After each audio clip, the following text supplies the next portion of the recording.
नमस्कार किसान भाइयों।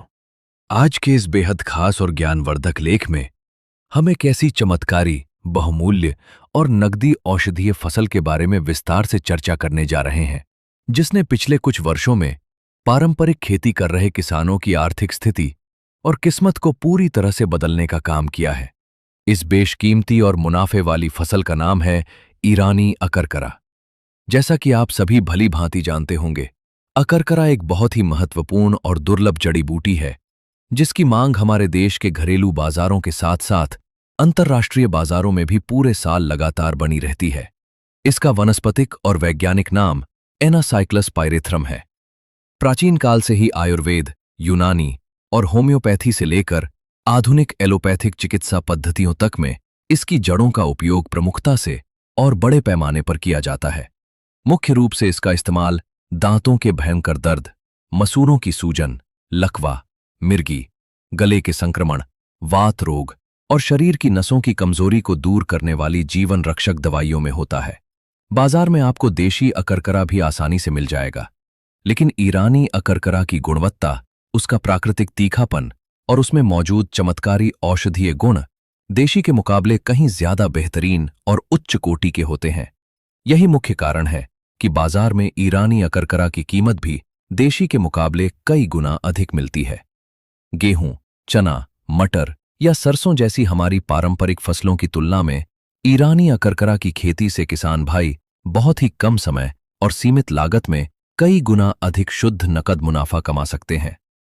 आज हम आपको बिना किसी रुकावट के शुरुआत से लेकर खेत की तैयारी, बुवाई, सिंचाई, खाद प्रबंधन, रोग नियंत्रण, कटाई और अंत में उसे बाजार तक पहुंचाने की पूरी प्रक्रिया शब्द दर शब्द एक साथ और विस्तार से बताने जा रहे हैं, ताकि आप भी इसे अपनाकर अपनी आमदनी को नई ऊंचाइयों तक ले जा सकें। ईरानी अकरकरा मुख्य रूप से ठंडे और शुष्क मौसम वाली जलवायु की फसल है। इसकी सफल खेती के लिए सर्दियों का मौसम सबसे बेहतरीन और अनुकूल माना जाता है। जब अक्टूबर या नवंबर के महीने में इसके बीजों की बुवाई खेत में की जाती है, तब उस समय का हल्का गर्म और सुहावना मौसम इसके बीजों के त्वरित अंकुरण में काफी मदद करता है। और उसके बाद दिसंबर जनवरी में पड़ने वाली कड़ाके की सर्दी और पाला इसके पौधों की वनस्पतिक वृद्धि और जमीन के अंदर जड़ों के शानदार विकास के लिए बहुत ही फायदेमंद साबित होती है। अगर हम मिट्टी के प्रकार की बात करें, तो इसकी खेती यूं तो लगभग हर तरह की उपजाऊ मिट्टी में की जा सकती है, लेकिन सबसे उपयुक्त और शानदार पैदावार देने वाली मिट्टी उचित जल निकासी वाली बलुई दोमट या हल्की लाल मिट्टी होती है। खेत की मिट्टी का पीएच मान हमेशा 6 से लेकर 7.5 के बीच होना आदर्श माना जाता है। इसलिए खेती शुरू करने से पहले मिट्टी की जांच जरूर करवा लेनी चाहिए।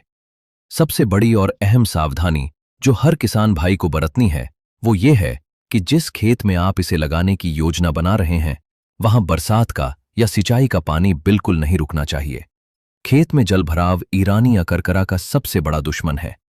थोड़ा सा भी पानी रुकने पर इसकी कोमल जड़ें तुरंत गलने लगती हैं और आपकी पूरी की पूरी फसल कुछ ही दिनों में बर्बाद हो सकती है। इसके अलावा बहुत ज्यादा चिकनी और भारी काली मिट्टी में इसकी खेती करने से हमेशा बचना चाहिए, क्योंकि सिंचाई के बाद ऐसी मिट्टी बहुत कठोर हो जाती है, जिससे जड़ों को गहराई तक जाने, फैलने और मोटा होने का पर्याप्त मौका नहीं मिल पाता।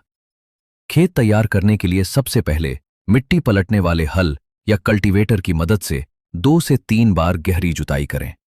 जुताई के बाद खेत को कम से कम 15-20 दिनों के लिए तेज धूप में खुला छोड़ दें, ताकि मिट्टी में गहराई तक छुपे हुए हानिकारक कीट, उनके अंडे और खतरनाक फफूंद पूरी तरह से नष्ट हो जाएं।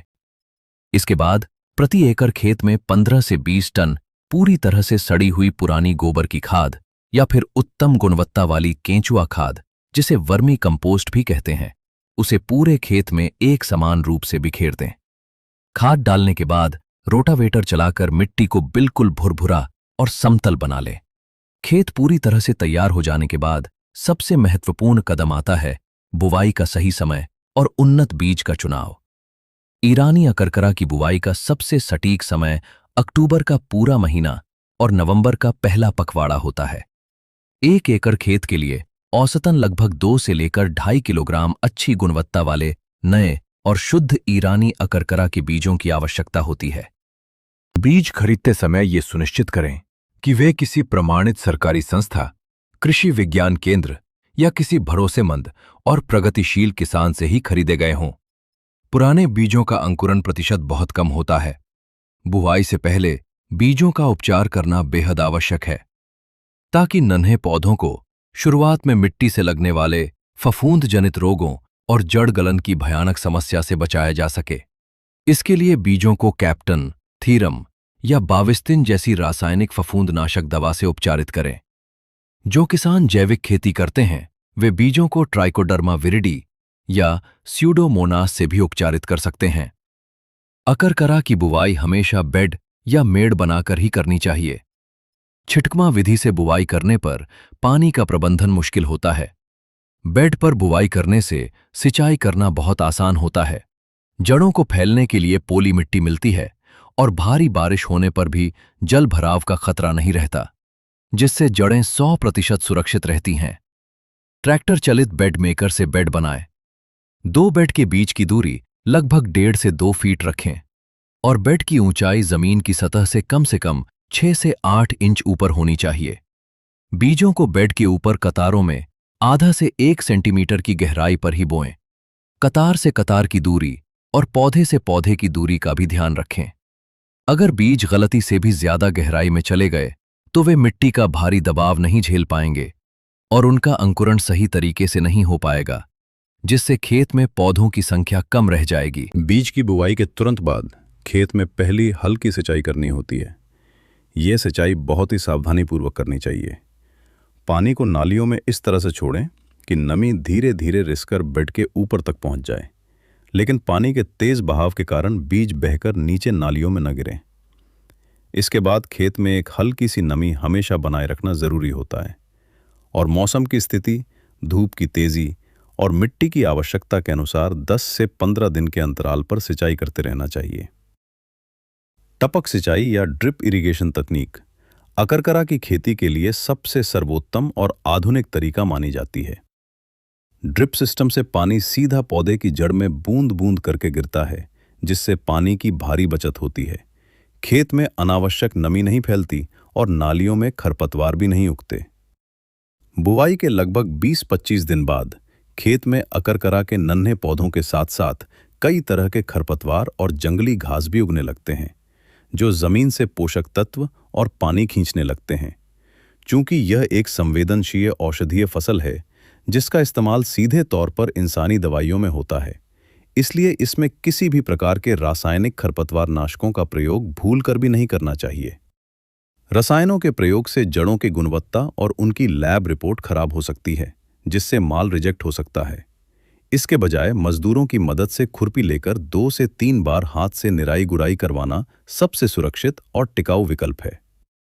निराई गुड़ाई करने से न केवल खेत से कचरा साफ होता है, बल्कि मिट्टी भुरभुरी बनी रहती है और उसमें हवा यानी ऑक्सीजन का संचार बहुत अच्छी तरह से होता है, जिससे जड़ों को गहराई तक जाने और उनका आकार बड़ा होने में भरपूर मदद मिलती है। पौधों के सर्वांगीण विकास और जड़ों का अधिक वजन प्राप्त करने के लिए संतुलित उर्वरक प्रबंधन बहुत जरूरी है। शुरुआत में खेत तैयार करते समय जो गोबर की खाद डाली गई थी वह काफी होती है, लेकिन व्यावसायिक खेती में अतिरिक्त पोषण के लिए बुवाई के समय खेत की आखिरी जुताई में प्रति एकड़ लगभग 30 से 35 किलो डीएपी और 20 किलो म्यूरेट ऑफ पोटाश का इस्तेमाल किया जाना चाहिए। पोटाश अकरकरा की जड़ों का आकार, उनका वजन और बाजार में उनकी चमक बढ़ाने में बहुत अहम भूमिका निभाता है। फसल जब 35-40 दिन की हो जाए तब 20 किलो यूरिया सिंचाई के साथ देना लाभकारी होता है। अकरकरा की फसल में मौसम बदलने के साथ कुछ कीटों का भी प्रकोप देखने को मिलते हैं। इसमें मुख्य रूप से रस चूसने वाले कीट जैसे माहू, थ्रिप्स, हरा तेला और सफेद मक्खी का हमला होता है, जो पत्तियों का रस चूसकर पौधों की वृद्धि रोक देते हैं।